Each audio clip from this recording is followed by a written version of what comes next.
നമ്മൾ നേരെ പല്ലസനയിൽ നിന്ന് ഇറങ്ങിയിട്ട്, അതായത് പല്ലസന മീൻകുളത്തി ടെമ്പിൾ എന്ന് പറഞ്ഞിട്ടാണ്. അവിടെ ഭയങ്കര തിരക്കായിരുന്നല്ലോ.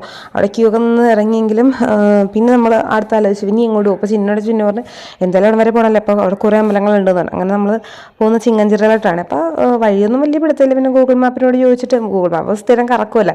എന്നാലും നമ്മൾ അവിടെ ചെന്ന് കണ്ടപ്പോഴത്തേക്ക് എൻ്റെ അമ്മയെ നല്ല തിരക്കെന്ന് പറഞ്ഞിട്ടുണ്ടെങ്കിൽ ഒന്നാമത്തെ കാര്യം ഞായറാഴ്ച. പിന്നെ അതുമല്ല, ഇവിടെ എന്തോ കാര്യം സാധിക്കുന്ന അമ്പലമാണെന്ന് തോന്നുന്നു. മിക്ക അമ്പലങ്ങളും കാര്യം സാധിക്കും. എന്നാലും ഇവിടെ അങ്ങനെ എന്തോ അമ്പലമായിട്ടല്ല, ഒരു വലിയ ആൽമരം, ഒന്നോ രണ്ടോ മൂന്നാല് ആൽമരം ഉണ്ടെന്ന് തോന്നുന്നു കേട്ടോ. അതെ, ഇത്രയും വലിയ 3-4 ആൽമരം ഉണ്ട്.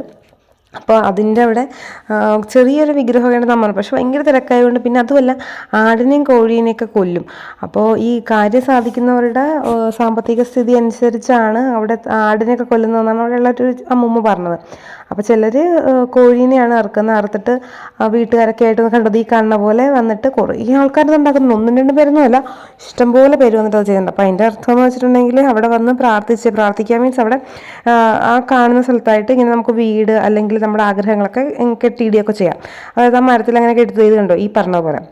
അപ്പോൾ മോസ്റ്റ് ഓഫ് ആൾക്കാർ കൂടുതലും ചെയ്തിരിക്കുന്നത് വീടിന് വേണ്ടിയിട്ടാണ്. പിന്നെ മണി എന്തിനാണ് കിട്ടിയേക്കണമെന്ന് എനിക്ക് മനസ്സിലായില്ല കേട്ടോ. അപ്പോൾ അകത്ത് നമുക്ക് കുറേ സെറ്റപ്പൊക്കെ ഉണ്ട്, നമുക്ക് തന്നെ മണി അടി. അപ്പോൾ അമ്മ വന്നിട്ട് എന്നോട് പറഞ്ഞു, ഞാൻ ഇത്ര നേരം മണി അടിച്ചിട്ടുണ്ടല്ലോ, ഞാനായിരുന്നു എന്നൊക്കെ പറഞ്ഞു. അപ്പോൾ എനിക്ക് തോന്നി വലിയ മണിയാന്ന് തോന്നുന്നത്. അപ്പോൾ എല്ലാം ഈ ഒരു മരത്തിൻ്റെ കീഴിലുള്ള പരിപാടിയാണ് എല്ലാം. അപ്പോൾ ഞങ്ങൾക്കാണെങ്കിൽ പക്ഷേ അവിടെ ഒരു ഇതുണ്ട് എന്ന് വെച്ചിട്ടുണ്ടെങ്കിൽ, ഈ മീനല്ല നമ്മുടെ കോഴീനെയൊക്കെ കൊല്ലുമ്പോഴേ അതിൻ്റേതായൊരു സ്മെല്ലൊക്കെ ഉണ്ട് കേട്ടോ. നമുക്ക് അതങ്ങനെ ചൂട് ചോരയാണല്ലോ വീഴുന്നത്. അപ്പോൾ അതിൻ്റെ അപ്പം ഞങ്ങൾ വന്നപ്പോഴത്തേക്കും കണ്ടാണ് ഈ ആടിനെയും കൊണ്ടുവന്നത്. നല്ല വലിയ ആടാകട്ടോ എന്താണേലും. അപ്പോൾ എനിക്ക് തോന്നുന്നു അത്രയും രീതിയിലുള്ള എന്തെങ്കിലും ഒരു കാര്യം സാധിച്ചിട്ടുണ്ടാണ്. പിന്നെ ഇതിന് ആദ്യമേ വെള്ളം കൊടുക്കുന്നു തോന്നും. അതെല്ലാം കഴിഞ്ഞപ്പോഴത്തേക്കും ഞങ്ങൾ പിന്നെ ഇവിടെ കുറച്ചപ്പോൾ അമ്മ പറയും, അമ്മക്ക് അതിന് തൂങ്ങുന്നൊരു ഫോട്ടോ എടുക്കണം. തൂങ്ങുന്ന ഫോട്ടോ അല്ല, കണ്ണങ്ങ് വീട് തന്നെ എടുത്ത്. കണ്ണ് ഓൾറെഡി തൂങ്ങിയൊന്നും അമ്മ കണ്ടിട്ടുണ്ടായില്ല. അപ്പോൾ അമ്മക്ക് ഇതൊക്കെ കണ്ടപ്പോഴത്തേക്കും തോന്നും അമ്മ അങ്ങനെ പണ്ടേ ഊഞ്ഞലാടുക, വള്ളി കണ്ട വള്ളി തൂങ്ങുക, ഈ പരിപാടിയൊക്കെ ഉള്ളതാണ്.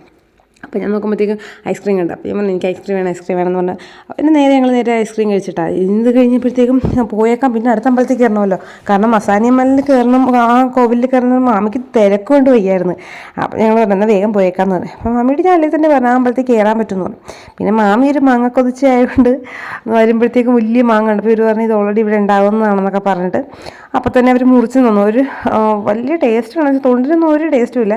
അകത്ത് വലിയ വെള്ളം, പിന്നെ കുറച്ചും കൂടി പഴുക്കാനുണ്ടായിരുന്നു. അപ്പോൾ മാമിയുടെ സന്തോഷം കണ്ടില്ലേ, അത് മാങ്ങ കണ്ടതിൻ്റെയാണ്. 1 കിലോ 100 രൂപ. ആ 2 തൂങ്ങിയപ്പോഴും 1 കിലോ ആയിട്ടാണ്.